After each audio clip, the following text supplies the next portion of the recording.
तो hello friend, नमस्कार। इस वीडियो में 5 प्रश्न को बताने वाला हूं जो आपने यूट्यूब थंबनेल पे देखा। तो इन प्रश्नों को कैसे हल करते हैं ज़रा ध्यान से समझिएगा आप लोग।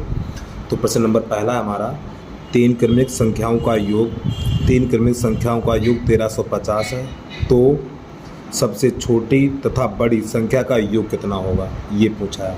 तो देखिए यहाँ पे 3 संख्याएं हैं और 3 संख्याओं का योग है 1350।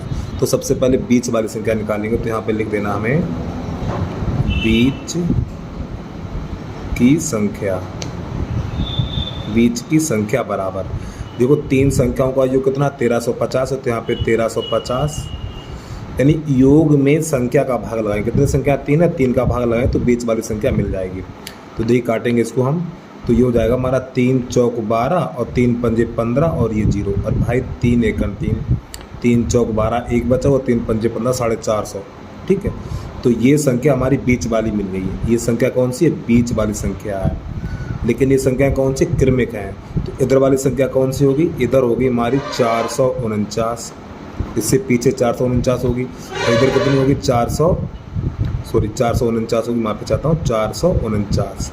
इधर कितनी 451 होगी। तो ये सबसे छोटी है और ये सबसे बड़ी है। तो इन दोनों का जोड़ बताना है आपको। तो इन दोनों का जोड़ कितना है, इन दोनों का जोड़ हो जाएगा 900। तो इस प्रश्न का आंसर आ जाएगा 900। तो आप 900 पे टिक लगा दीजिए। देखिए योग में हम संख्या का भाग लगा देंगे, यानी ये 3 संख्याओं का योग है। तो इस योग में 3 का भाग लगा देंगे तो बीच वाली संख्या मिलेगी। इसमें एक कम करेंगे तो इससे पहले वाली, और एक जोड़ेंगे तो इससे आगे वाली। तो ये 3 संख्या होंगी। तो सबसे छोटे ये है और सबसे बड़े ये है। तो इन दोनों का योग हमारा 900 निकल के आ गया।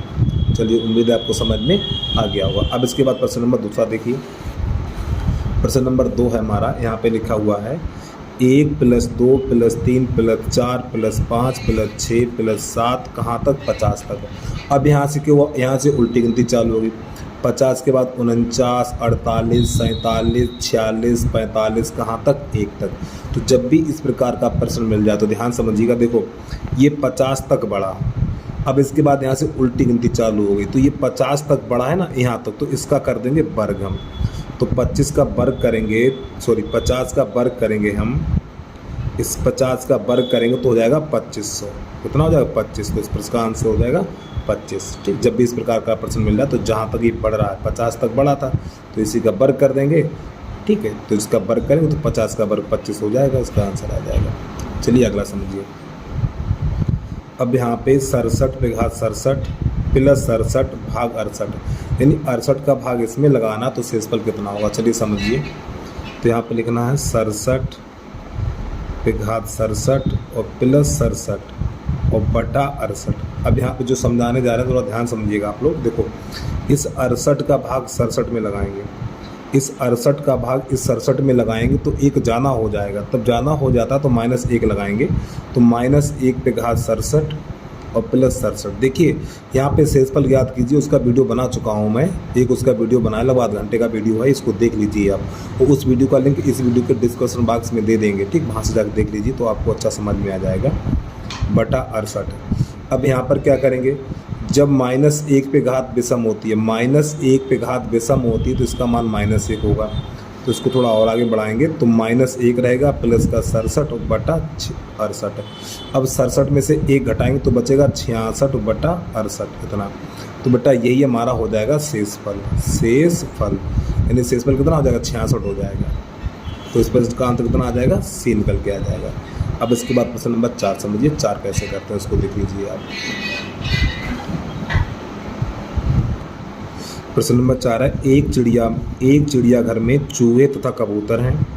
एक चिड़ियाघर में चूहे तथा कबूतर हैं। यदि कुल 90 सिर हैं तथा 224 पैर हैं तो कबूतरों की संख्या ज्ञात कीजिए। तो सबसे पहले हम 4 पैर वाले ज्ञात करेंगे। तो यहाँ पे लिखना हमें 4 पैर वाले। बेटा ये बताओ 4 पैर वाले क्या है, चूहे हैं।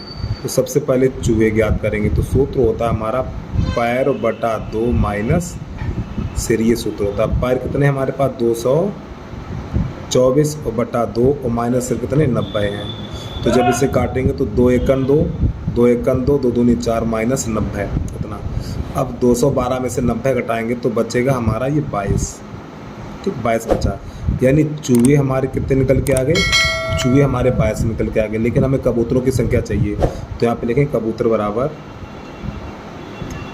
कबूतरों की संख्या। जब हमें कबूतरों की संख्या निकालनी है तो जो हमारे सिरों की संख्या 90 थी, 90 में से ये 22 घटा देंगे, ठीक है। तो यहाँ पर लिख देना 90 माइनस 22। तो जब इसे घटाएंगे तो इसका आंसर आ जाएगा 68। तो हमारे कबूतरों की संख्या कितनी आ गई? 68 आ गई। तो ये प्रश्न का हल हो गया। तो उम्मीद है आपको समझ में आ गया होगा। तो सबसे पहले 4 पैर वाले निकाल लेंगे। 4 पैर वाले निकालने के बाद, यानी 4 पैर वाले 22 निकले हैं और फिर 90 सिर में से 4 पैर वाले घटा देंगे तो हमारी कबूतरों की संख्या बच के आ जाएगी। चलिए अगला प्रश्न देखिए। अब यहाँ पे प्रश्न नंबर है हमारा अगला। तो यहाँ पे लिखा हुआ 25 पे घात 10, 24 पे घात 20 और 26 पे घात 25 में अभाज्य गुणनखंडों की संख्या कितनी है? चलिए समझिए। तो जब इसको हल करेंगे 25 पे घात 10 गुणा 24 पे घात 20 और गुणा 26 पे घात 25, इसको हल करना है। इसमें अभाज्य गुणनखंडों की संख्या बतानी है। चलिए समझिए। तो बेटा इस 25 को लिख सकते हैं क्या? 5 गुणा 2, और इस 24 को लिख सकते हैं 2 गुणा 2 गुणा 2 गुणा 3, ये लिख सकते हैं। और इस 26 को लिख सकते हैं 2 गुणा 13। अब ध्यान समझिए, इसमें सॉरी माफ़ी चाहता हूँ, 25 है, 25 को 5 गुणा 5 लिखेंगे इस प्रकार। अब ये बताओ ये कितने गुणनखंडों की संख्या कितनी? 2 है, तो 2। इसके ऊपर घात कितनी लगी? 10 लिख दीजिए। प्लस यहाँ पे कितने? 1 2 3 4 लिखिए। यहाँ पे कितना है? 20 है, तो 20 लिख दीजिए। प्लस यहाँ पे 1 2 अभाज्य गुणनखंडों की संख्या 2 है, घात कितनी है? 25 है, तो 25 लिख दीजिए। अब इसको हल करिए। तो ये तो बन जाएगा 20, ये बन जाएगा हमारा 80 और ये बन जाएगा 50। जब इसको जोड़ेंगे तो बेटा जोड़ के आ जाएगा हमारा 150। ठीक, ये प्रश्न का आंसर आ गया। तो इसका विकल्प नंबर सी हो जाएगा। तो वीडियो अच्छा लगा है तो यूट्यूब चैनल को सब्सक्राइब करके बेल आइकन घंटे को प्रेस कर लीजिए और एक प्यारा सा कमेंट करके जरूर बता दीजिए यार।